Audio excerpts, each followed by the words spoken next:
Hello world, I'm Dr. Worthington.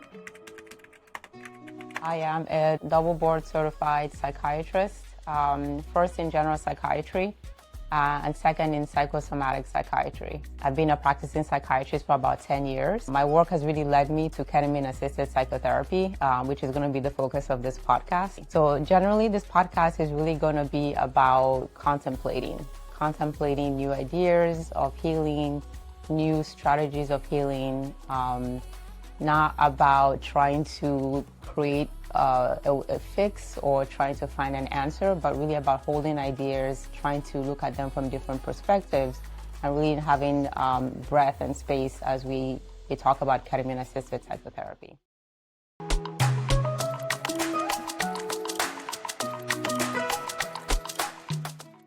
Welcome back. I'm really excited to be doing episode 4 with you today. I'm happy that you're here to just get some great learning, learn more about what we do at WorthyMind Practice. I am Dr. Worthington, your host, the spiritually minded psychiatrist. And today we're going to be kicking off with episode 4. We're going to be talking about our manifesto, which is really the philosophy behind WorthyMind Practice, how we see care, how we see this continuum of healing, how we walk our clients through that journey. So when a client comes to us, they're typically, they're typically not in a good place, right? They're typically what I like to call drowning, or essentially just keeping their head above water, right? Where the daily task of just getting through the day requires a lot of energy.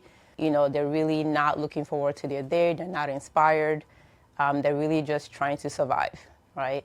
And I like to use swimming as an analogy to talk about the continuum of care. What I mean by that is we see the healing journey as the process of taking people from a place where they are just trying to survive, trying to keep their head above water, moving to a place where they're treading water, they're stable. They're not necessarily swimming, but they're not really expending all their energy just to keep themselves afloat. And then moving to that final stage, which is thriving, which is sort of they're swimming and they're swimming towards a particular direction. Okay, so I want to just start by talking about what that might look like, right? What that drowning phase might look like, right? So that might look like someone who is really struggling to meet their basic needs, right? So they may not be great self-care. They may not be taking care of their physical body. They may not be eating appropriately. Sleep tends to be dysregulated. And in that phase, when a client comes to us, our primary responsibility is really to stabilize, right? And as a psychiatrist, my expertise is in psychopharmacology. And psychopharmacology, its main goal is really stabilization. It doesn't really concern itself with moving clients towards thriving, but essentially getting clients to a place where they are stable. So we lean on psychopharmacology to really provide stability. We also introduce therapy and coaching at that point, but in a really gentle way, because we understand that in that phase, the brain is not really in a place where it can take on new information, right? That soil is very hard, it's not fertile. All the energy is being expended towards survival. That's not really a place where somebody can, take on a new practice or a new lifestyle or a new thought process. But once medication comes on board, that person is stable, they're self-regulating, they're meeting their basic needs. They have improved capacity to learn new skills, new processes, new ways of doing things and thinking about things. So in that next phase, when a client is treading water, they're stable, that's where therapy and coaching can really be effective. They can really teach the skills of, okay, where do you want to go? What's your purpose? What's in alignment with you? What do you value? And how do you now swim towards that goal or that outcome? Just to recap, in phase 1, we're really talking about medications, stabilizing the client. In phase 2, we're really looking at therapy and coaching. And then in phase 3, when that client is thriving, that's when they really have more capacity to be self-reflective, right? They're really asking those questions of what am I here to build? What am I here to do? And then the coaching or therapy work is really providing support for that client. One of the focuses of WorthyMind Psychiatry is really understanding how to move clients from stable to thriving, right? So we really see that traditional medicine is really focused on stability, right? But we really want to push that towards that next phase of thriving. what that might look like and what might actually help you get and maintain the phase of thriving. And I think thriving can really be misunderstood because, people can get to this phase and say, okay, I'm thriving, but it's not a constant state, right? Everything is always going to be in flux. It's really more like a cycle, right? It's going to cycle up and down. So you really want to put yourself in a place where you're not always going to feel great, right? It doesn't mean that there are no struggles. It doesn't mean that there are no challenges. But what thriving actually means is how can you cultivate ease in your life, right? How can you understand what resonates with you and create alignment so that the inner thoughts and the inner work and the inner purpose that you have is reflective in the outside world and in the relationships that you have. So there's almost like a constant pruning that happens, right? Because what might be, a relationship that allowed you to thrive yesterday can change, right? And that relationship may not be what's going to take you to that next phase. So nothing is really static. So in that thriving phase, you really have to become clear in understanding, who you are and listening to your own inner wisdom. In the previous series, we talked about that space of, cultivating a quiet space where you can hear your own voice. In that thriving space, it's essential. There's typically a practice of, sitting for a few minutes a day. And we call it meditation, but I try not to lean on that word too much because people can really start to think about sitting and thinking about nothing. For lack of a better word, it doesn't have to be about nothingness, right? It's really just about creating that space so that your own voice can come up and you can hear your own inner wisdom.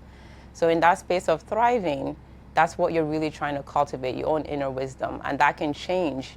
It can fluctuate depending on what's happening in your outside world. So why WorthyMind practice really focuses on this continuum as opposed to really being more reflective of the way I would say most practices psychiatry, which is really about stabilizing client, minimizing symptoms, and then really allowing the client to go about the business as usual. And, when I first started the practice, I would say that it was more traditional, right? I focused on, mastering the expertise of psychopharmacology. I wasn't necessarily leaning as much on therapy or coaching, but I think it's because of the demographic I have. Most of my practice is telepsychiatry. So when a client comes to us, we really have to screen them, right? You can't have somebody who's severely high risk in a telepsychiatry platform. So we really deal with clients who are in that sort of low or moderate risk, right? We now have an in-person office in Westchester, so we are able to see higher risk clients. But we really started with that sort of low, moderate risk demographic, right? So these clients are self-identifying as, I need help, something's not working, I need additional support, right? So, and in some sense, some of them are either approaching stability or stable in some sense, right? They have jobs, they have families, they're meeting their obligations. Is ketamine right for you? Let's find out now with our free quiz. Do you experience depression, anxiety, or stress that doesn't go away? Have you tried several treatments, therapies, and medication without success? Are you open to trying an innovative therapy under medical supervision? If you answered yes to at least one question, it's worth exploring if ketamine-assisted psychotherapy could be right for you. Head to the link in the description or to WorthyMindPractice.com to try our quiz for free. So we really have to think about, okay, this client really doesn't need much to maintain stability. What's next for them? Which is where this other half of the spectrum really becomes more important and more apparent.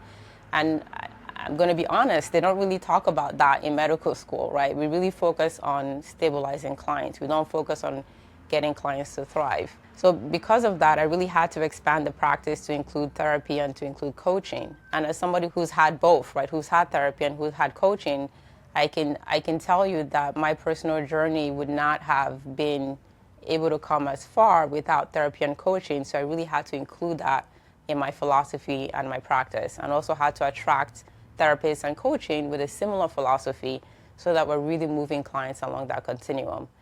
And at the end of the day, we don't want clients to be patients forever, right? We really want to get people to a place where they're empowered to take care of themselves. They're empowered in their own healing journey. And, they may come and say hello, but they don't need us anymore, right? They may come in to see their therapist, once in a month to have a tune-up, but they don't really need the therapist anymore. They don't really need the coach anymore. They really internalize those skills. We really want to help people empower themselves and take control of their own journey. So yeah, we really want patients to not need us anymore. Our goal is to work ourselves out of a job, essentially, because that means we're doing our job. And this is not a scary thought, because I think people are going to be in different phases of the journey, right? You know, people are going to come in and they're going to go out. People are going to come in and going to go out. So there's a kind of flow, right, through the practice, as opposed to people coming into the practice and kind of staying in the practice. To wrap up, we've talked about the continuum of care. We've talked about how clients, you know, come to us either in that drowning phase or in that stable phase, and how we really try to move them towards that phase of thriving and what that might look like. So I just want to touch upon how one can recognize where they are in that journey, right? So if all of your energy is really focused on getting through the day, right? I just want to survive, you know, I just want to be able to meet my basic needs.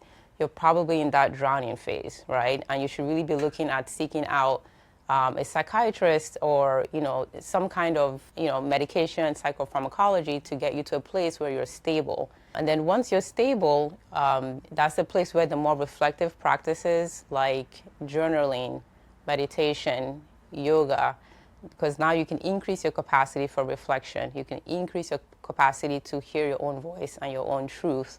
And that can move you into that thriving phase, right, where you're really becoming more honest with yourself. You're really seeking resonance and alignment with the outside world. As part of that journey, we've actually created a mental reset plan.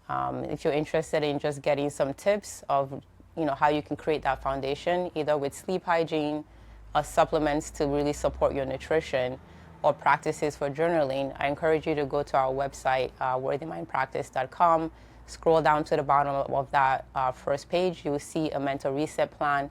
You can download it, and I think it's a really good jumping off point to begin this journey. I'm Dr. Worthington, the spiritually minded psychiatrist. Thank you for listening to the WorthyMind Podcast.